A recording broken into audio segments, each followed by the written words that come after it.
बिस्मिल्लाहिर्रहमानिर्रहीम। उम्मीद है कि आप खैरियत व आफ़ियत से होंगे। आज अल्लामा इकबाल रहमतुल्लाह अलैह का एक और वाक़या मैं आपके साथ शेयर करूँगा। डॉक्टर लोकस ये फार्मानाइट क्रिश्चियन कॉलेज लाहौर में प्रिंसिपल थे। उन्होंने अल्लामा इकबाल रहमतुल्लाह अलैह को दावत दी कि वो एक फ़ंक्शन था उसमें तशरीफ़ लाएँ।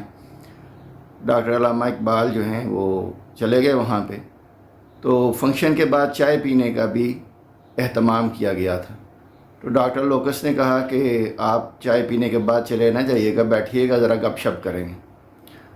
तो डॉक्टर अल्लामा इकबाल रहमतुल्लाह अलैह ने उनको टाइम दिया और वो चाय पीने के बाद बैठ गए।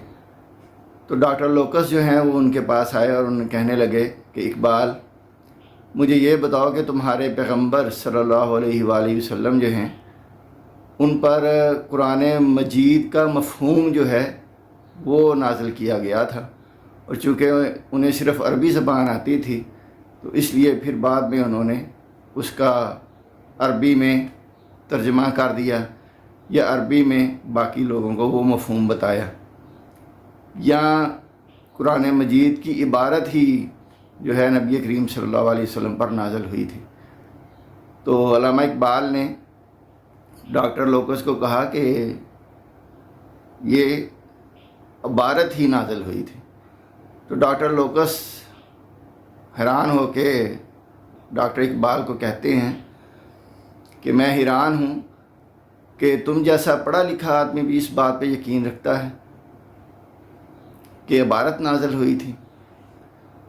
तो डॉक्टर इकबाल रहमतुल्लाह अलैह जवाब देते हैं कि जब मुझ पे शेर नाज़िल हो सकता है पूरे का पूरा, तो नबी करीम सल्लल्लाहु अलैहि वसल्लम के ऊपर इबारत क्यों नहीं नाज़िल हो सकती।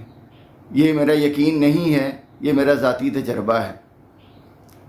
तो डॉक्टर लोकस अपना सा मुँह लेके रह गया।